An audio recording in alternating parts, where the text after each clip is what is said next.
Hai semuanya, coba deh, inget-inget terakhir kali pegang uang tunai banyak di dompet itu kapan ya? Atau mungkin, kayaknya hampir semua transaksi sekarang lebih enak pakai kartu atau aplikasi di HP. Nah, kalau iya, berarti kita senasib nih. Kayaknya emang lagi ada perubahan besar banget soal cara kita bayar-bayar. Dulu mah, kemana-mana bawa dompet tebel isinya duit semua. Sekarang, kayaknya dompet makin tipis tapi isinya kartu sama HP doang. Ini nih yang lagi rame dibahas. Namanya cashless society.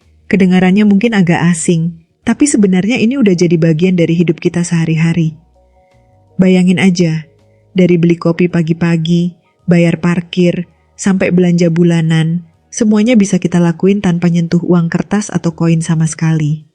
Nah, yang jadi pertanyaan seru nih, kira-kira perubahan ini bakal terus berlanjut sampai uang fisik beneran hilang nggak ya? Apa nanti anak cucu kita cuma bakal tahu uang digital itu kayak angka-angka di layar HP doang? Ini pertanyaan menarik banget yang pengen kita obrolin santai di video kali ini. Kita bakal ngulik lebih dalam soal cashless society ini, apa aja sih enaknya, apa aja yang bikin khawatir, terus gimana dampaknya ke kehidupan kita sehari-hari. Dan yang paling penting, kita coba jawab bareng-bareng, beneran gak sih uang fisik bakal punah? Oke, biar kita satu pemahaman dulu nih. Sebenarnya, cashless society itu apa sih? Gampangnya gini, ini tuh kondisi di mana kita transaksi ekonomi tanpa pakai uang tunai. Jadi, bayar-bayar tuh semuanya serba elektronik. Bisa pakai kartu debit, kartu kredit, transfer bank, atau aplikasi-aplikasi pembayaran digital yang sekarang makin banyak aja. Mungkin buat sebagian orang kedengarannya kayak di film-film futuristik gitu ya.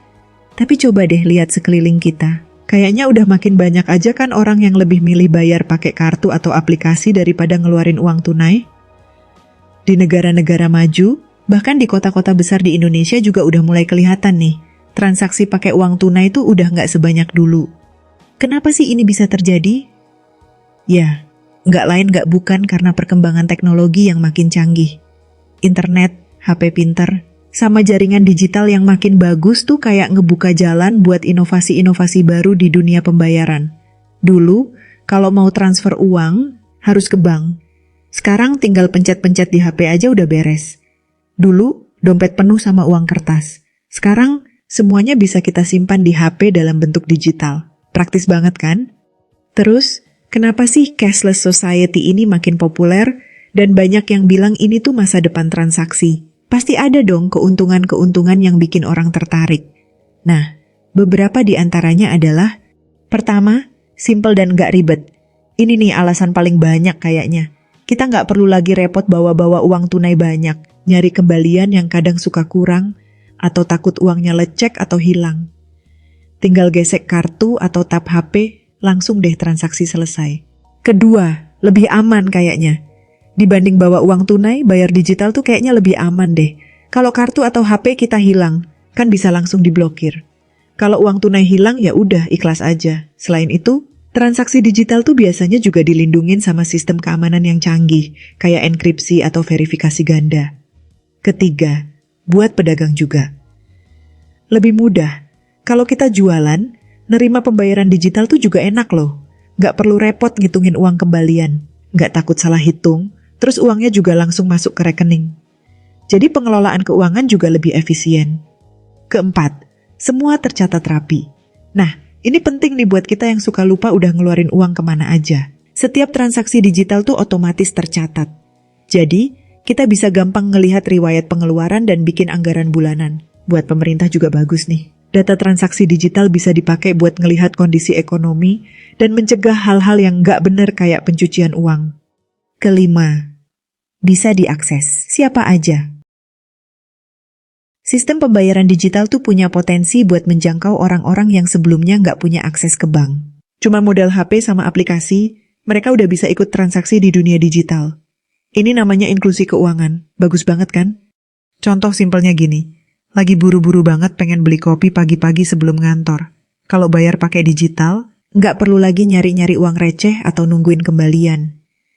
Tinggal tempelin kartu atau scan QR code, langsung deh beres. Atau pas lagi mager banget mau keluar rumah tapi butuh sesuatu, belanja online terus bayarnya pakai digital kan enak banget. Nggak perlu ribet transfer manual lagi. Namun, meskipun banyak banget enaknya, Cashless society ini juga punya beberapa tantangan sama hal-hal yang bikin kita mikir juga nih. Pertama, tergantung banget sama teknologi. Pembayaran digital tuh kan butuh internet sama listrik ya. Nah, kalau tiba-tiba internetnya lemot atau mati lampu, ya udah deh, nggak bisa bayar. Ini bisa jadi masalah banget. Apalagi kalau kita lagi di tempat yang jaringannya kurang bagus. Kedua, nggak semua orang paham. Nggak semua orang tuh melek teknologi. Ada sebagian masyarakat, kayak misalnya kakek nenek kita di kampung, atau orang-orang yang memang nggak terbiasa pakai HP canggih, mereka pasti kesulitan banget kalau semuanya serba digital. Ini bisa bikin mereka jadi ketinggalan dan nggak bisa ikut transaksi modern. Ketiga, soal privasi sama keamanan data nih. Setiap kita transaksi digital, pasti ada data yang kesimpan. Nah, kita jadi mikir kan, data ini dipakainya buat apa aja ya? Terus, aman nggak sih data kita? Takutnya aja ada kebocoran data atau disalahgunakan. Makanya, penting banget nih buat sistem pembayaran digital punya keamanan yang super ketat. Dan ada aturan yang jelas buat ngelindungin data pribadi kita. Keempat, kemungkinan untuk menjadi boros. Karena bayarnya gampang banget, kadang kita jadi nggak terlalu mikirin uang yang keluar. Tinggal klik sana, klik sini, barang udah kebeli aja. Kayaknya jadi lebih gampang khilaf deh kalau semuanya serba digital. Jadi, kita harus lebih pinter-pinter ngatur keuangan nih. Kelima, ada biaya-biaya juga. Meskipun banyak yang gratis, tapi ada juga beberapa layanan pembayaran digital yang kenain biaya transaksi. Terutama kalau kita transfer beda bank atau pakai kartu kredit. Kecil sih biayanya, tapi kalau sering lumayan juga kan kerasa. Contohnya nih, bayangin aja ada ibu-ibu di pasar tradisional yang biasanya cuma nerima uang tunai. Kalau tiba-tiba semua orang bayarnya pakai aplikasi, kan kasihan ibu itu. Mungkin dia nggak ngerti caranya, atau bahkan nggak punya HP yang mendukung. Atau bayangin kalau ada hacker yang berhasil nembus sistem pembayaran digital, kan bahaya banget tuh, data-data kita bisa dicuri. Nggak bisa dipungkiri deh, teknologi tuh jadi pemain kunci banget dalam mewujudkan cashless society ini. Banyak banget inovasi teknologi yang bikin cara kita bayar-bayar jadi berubah.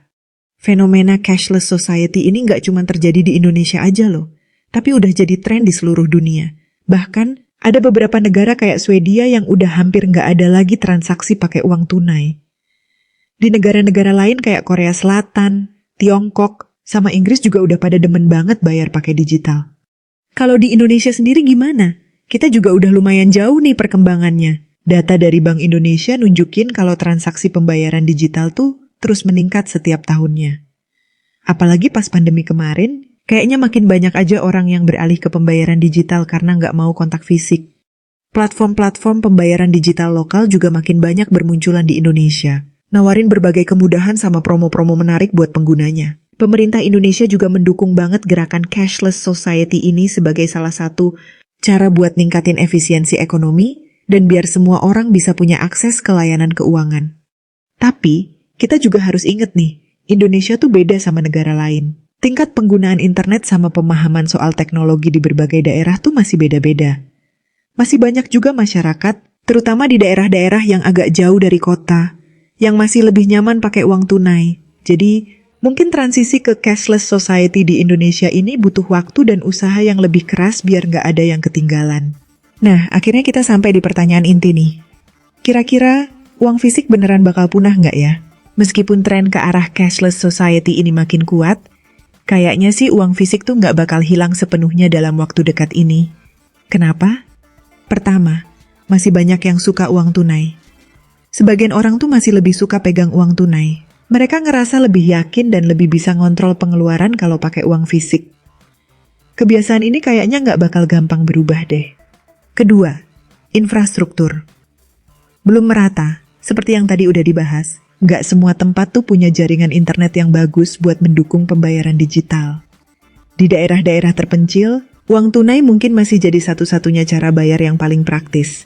Ketiga, soal kepercayaan sama keamanan. Meskipun sistem pembayaran digital makin canggih, masih ada aja orang yang kurang percaya sama keamanan transaksi online. Mereka lebih tenang kalau pegang uang tunai. Keempat, kalau ada keadaan darurat. Bayangin aja kalau tiba-tiba listrik mati total atau ada bencana alam. Uang tunai itu bisa jadi satu-satunya alat pembayaran yang masih bisa dipakai. Kelima, nilai budaya sama sosial. Uang tunai itu juga punya nilai budaya sama sosial loh. Misalnya, tradisi ngasih uang tunai pas lebaran atau buat hadiah tuh masih kuat banget di masyarakat kita. Nah lantas, kata data gimana? Meskipun susah buat prediksi masa depan, tapi banyak penelitian sama data yang nunjukin kalau penggunaan uang tunai itu emang makin menurun di banyak negara. Tapi, menurun tuh bukan berarti hilang total ya.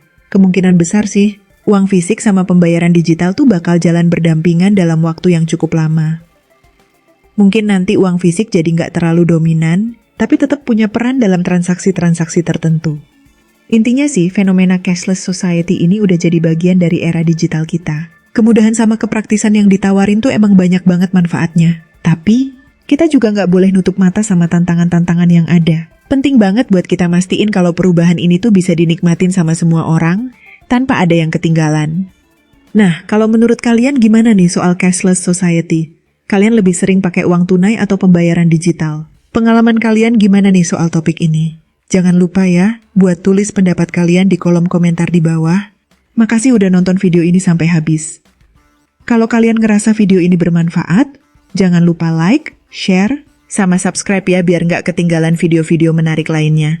Sampai ketemu di video berikutnya.